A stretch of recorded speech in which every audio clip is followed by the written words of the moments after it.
नमस्कार दोस्तों, मैं सचिन आपके साथ और सोमवार के इस अंक में आपका बहुत बहुत स्वागत है। दोस्तों, झारखंड और महाराष्ट्र विधानसभा की जो नतीजे हैं वो आ चुके हैं। झारखंड में झारखंड मुक्ति मोर्चा और कांग्रेस का जो गठबंधन था उसने वापसी की है, बहुत अच्छी जीत उन्हें मिली है। और महाराष्ट्र की अगर बात करूं तो बीजेपी का अब तक का सबसे अच्छा परफॉर्मेंस रहा और राज्य में 288 विधानसभा सीटों में से लगभग 230 के ऊपर बीजेपी का जो गठबंधन था, जिसमें एकनाथ शिंदे की शिवसेना भी थी और अजित पवार की राष्ट्रवादी कांग्रेस भी थी। तो इनकी वापसी हुई है और ये अब तक का बीजेपी का सबसे अच्छा प्रदर्शन माना जा रहा है। लेकिन इस चुनाव में जो सबसे खराब चीज जो हो रही है, मैं आपको वो बताता हूं कि विपक्ष जो है वो बीजेपी की जीत को पचाने के लिए तैयार नहीं है। और इसमें सबसे पहला नाम है कांग्रेस पार्टी का। कांग्रेस पार्टी, आप देखिए कि 2014 से जब से प्रधानमंत्री नरेंद्र मोदी देश के प्रधानमंत्री बने हैं और एक पूर्ण बहुमत उनको मिला था, 2019 में वो सारी चीजें वापस से रिपीट हुई। 2024 में भी पीएम मोदी ने शपथ ली और अब वो तीसरी बार लगातार देश के प्रधानमंत्री हो गए हैं। इस बीच जितने भी चुनाव हो रहे हैं, चाहे वो विधानसभा के चुनाव हो, चाहे वो लोकसभा के चुनाव हो, चाहे वो किसी राज्य की उपचुनाव ही क्यों ना हो, कांग्रेस पार्टी हर जगह जहां जहां वो हार रही है वहां पे किसी ना किसी का पर ठिकरा ये फोड़ देते हैं। कांग्रेस पार्टी ईवीएम पर ठिकरा फोड़ देंगे और मोस्टली ये ईवीएम की ही बात करते हैं जो कांग्रेस पार्टी है। इससे होता क्या है दोस्तों कि आप being the most largest political party, the Congress party, और ये कहते हैं कि हमने देश को आज़ादी दिलाई, हमने उस संग्राम में लड़ाई लड़ी। और जब ऐसी मुख्य विपक्षी पार्टी जब कहती है कि हमें ईवीएम पर भरोसा नहीं है, तो दरअसल वो भारत का जो ये स्ट्रक्चर है चुनाव कराने का, जिसकी तारीफ इलॉन मस्क जैसा व्यक्ति जो है वो कर रहा है, और जब कांग्रेस पार्टी ये कहती है कि भाई हमें ईवीएम पर भरोसा नहीं है, हमें जो भारत की चुनाव प्रक्रिया है उस पर भरोसा नहीं है, हमें चुनाव आयोग के जो अधिकारी हैं उस पर भरोसा नहीं है, तो ये जो संदेश है वो विदेशों में जाता है। देश में तो जाता ही है, देश में तो उसकी हानि होती ही है, लेकिन विदेशों में भी ये नैरेटिव जाता है कि भारत के जो प्रधानमंत्री हैं उन्होंने सारी एजेंसीज को अपने काबू में कर लिया है और वो एक के बाद एक चुनाव जीतते जा रहे हैं। आप रायपुर दक्षिण की अगर बात करते हैं, छत्तीसगढ़ की ये एक विधानसभा सीट है, हाई प्रोफाइल रायपुर दक्षिण, उसमें 8 बार से लगातार बीजेपी के कैंडिडेट की जीत हुई। बृजमोहन अग्रवाल वो सांसद बने और अब सुनील सोनी जो हैं वो जीत कर आए हैं बीजेपी से। तो कांग्रेस पार्टी के जो प्रदेश अध्यक्ष हैं दीपक बैज, उन्होंने कह दिया कि ईवीएम पर हमें पहले भी सवाल था और आगे भी रहेगा। मतलब आप देखिए ये किस तरह की रणनीति है कि आप चुनाव हार जाइए और उसके बाद अपने ऊपर ब्लेम लेने से पहले आप ईवीएम को गाली दे दीजिए कि ईवीएम की वजह से हम हारे हैं। महाराष्ट्र में क्या हुआ दोस्तों, जैसे ही चुनाव के नतीजे आए परसों, तो संजय राउत ने कहा कि एकनाथ शिंदे की जो शिवसेना है उसको इतनी सारी सीटें कैसे मिल सकती हैं। उन्होंने कहा कि कुछ गड़बड़ी है। उसके बाद उन्होंने, अब अभी मैंने एक वीडियो देखा जिसमें उन्होंने ब्लेम किया डीवाई चंद्रचूड़ को, जो कि अभी तक के हमारे मुख्य न्यायाधीश थे, उन्हें उनको ब्लेम किया। उन्होंने कहा कि इन्होंने, मुख्य न्यायाधीश डीवाई चंद्रचूड़ ने समय रहते कोई फैसला नहीं लिया और इस वजह से आज बीजेपी की जीत हो गई, बीजेपी का जो गठबंधन था उसकी जीत हो गई। मतलब वो जो डिस्क्वालिफिकेशन जो प्रोसेस था उस पर कोई आपने बात नहीं कही, ये संजय राउत ने डीवाई चंद्रचूड़ पर आरोप लगाया। मतलब आप समझिए कि सभी को पूरी तरीके से मौका मिला था चुनाव लड़ने का, आपने तुष्टिकरण किया, एक पंथ के वोटों के लिए आपने क्या नंगा नाच किया, आपने अपनी विचारधारा को छोड़ दिया। और ये सारी चीजों करने के बाद आप उद्धव ठाकरे, उसके बाद संजय राउत, शरद पवार, ये सारे लोग हार गए और बीजेपी का जो गठबंधन था वो पूर्ण बहुमत के साथ जीता है और ये अप्रत्याशित जीत है, बहुत जबरदस्त। लेकिन हारने के बाद आप ये नहीं कह रहे हैं कि हमारे अंदर कमी है और हम इस कमी को जो है वो सुधारेंगे। आप बार बार अभी भी यही कह रहे हैं कि महाराष्ट्र के जो उद्योग थे वो गुजरात लेकर के चले गए, नरेंद्र मोदी को आप बार बार गालियां दे रहे हैं। आपके पास जब मौका था चुनाव लड़ने का, बीजेपी के पास भी उतने ही दिन थे, आरएसएस के पास भी उतने ही दिन थे। और लेकिन जब आप हार जा रहे हैं तो आप ईवीएम को गाली दे रहे हैं, आप गाली दे रहे हैं डीवाई चंद्रचूड़ को। तो ये इस तरीके से बात नहीं होती, क्योंकि मौका आपको मिला था। प्रियंका चतुर्वेदी की मैं बात करता हूं, उन्होंने भी ईवीएम पर सवाल उठा दिए। उन्होंने कहा कि लोकसभा चुनाव में जब बीजेपी को बहुत अच्छी लीड नहीं मिली, महाराष्ट्र में बीजेपी का जो प्रदर्शन था वो बहुत अच्छा नहीं था लोकसभा चुनाव में, ये उन्होंने उन्होंने ये बात दोहराई और कही कि ऐसे कैसे हो सकता है कि अब लोकसभा में इतना खराब प्रदर्शन और विधानसभा में इतना अच्छा प्रदर्शन। तो ये उन्होंने कह दिया कि ये भाई ईवीएम पर गड़बड़ी है। तो आप देखिए कि तमाम जो ये विपक्ष के नेता है, खास करके कांग्रेस पार्टी, ये शुरुआत कांग्रेस पार्टी ने किया है। हालांकि भारत का जो पूरा तंत्र है, इसको बनाने में बड़ा योगदान कांग्रेस पार्टी का रहा है। आप तो मैं आप हाँ ये बता रहा हूं कि जब भी आप इस तरीके की चीजों को लेकर के आते हैं कि अपनी हार नहीं मानते और उसका ठीकरा जो है वो ईवीएम पर फोड़ देते हैं या और भी चीजों पर फोड़ते हैं, तो दरअसल आप चुनाव प्रक्रिया की जो हमारा यहाँ का जो प्रोसेस है उस पर क्वेश्चन मार्क लगाते हैं। और ये पूरा का पूरा जो नैरेटिव है वो देश में तो घूमता ही है बल्कि विदेशों में भी जाता है कि भारत की जो चुनाव प्रणाली है वो पूरी तरीके से बर्बाद हो चुकी है, नरेंद्र मोदी ने उस पर हाईजैक कर लिया है। और इससे क्या होता है, फायदा इन पार्टियों को क्या होता है मैं आपको बताता हूं कि जो कोर वोटर इनका है, जैसे कांग्रेस पार्टी का एक कोर वोटर है, आपको पता है कि कौन है। और कांग्रेस पार्टी के जो कार्यकर्ता हैं, एटलीस्ट वो उनके साथ में बने रहे कि भाई अब वो तो उनके साथ में बने हुए हैं, तो एटलीस्ट ये जो बार बार हार हो रही है कांग्रेस पार्टी की मुख्य चुनाव में, जो ये हार हो जा रही है, तो इससे हमारा जो कार्यकर्ता है वो खिसक करके बाहर ना चला जाए। इसलिए एक झूठ का जो वो है माया जाल है, उसको बुन दीजिए कि भाई हम हार रहे हैं इसलिए हैं क्योंकि ईवीएम में गड़बड़ी है।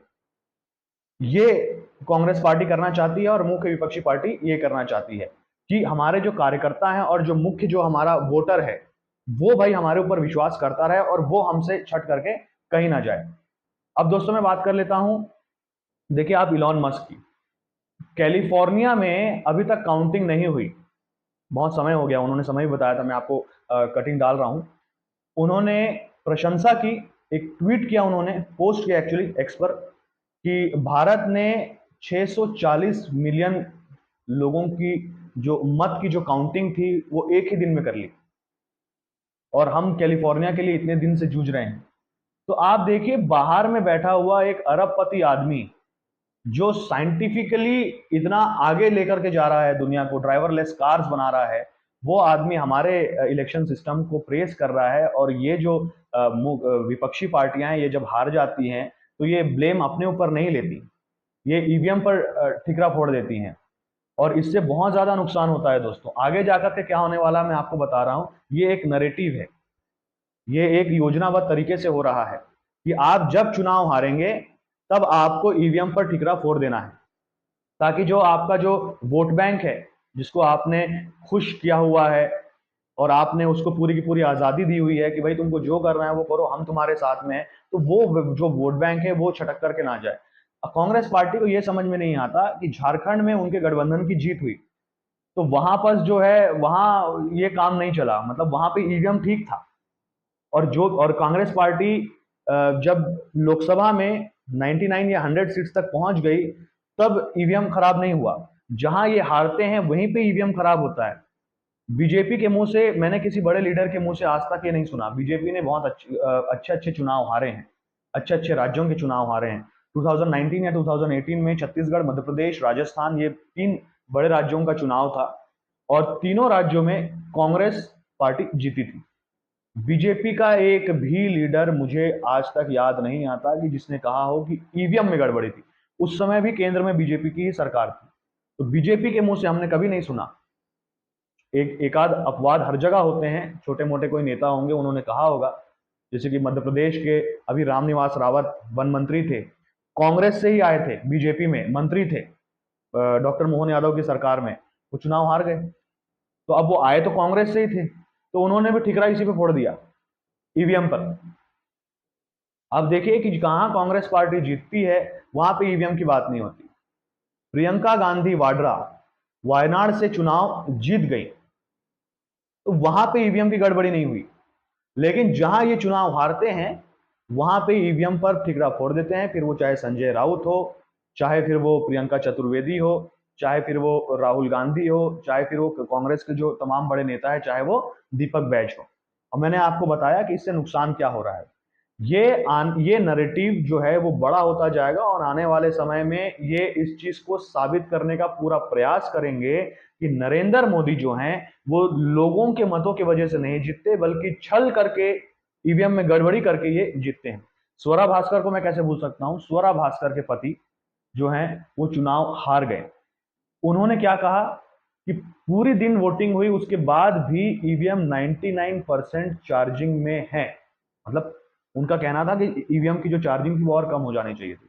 आप सोच करके देखिए, ये लोग जिन्होंने हमें इतने सालों तक एंटरटेन किया, जिनको हम बड़ा बुद्धिजीवी समझते थे, ये आज दुनिया भर में ये एक नैरेटिव फैला रहे हैं कि बीजेपी जो है वो ईवीएम के सहारे जीतती है।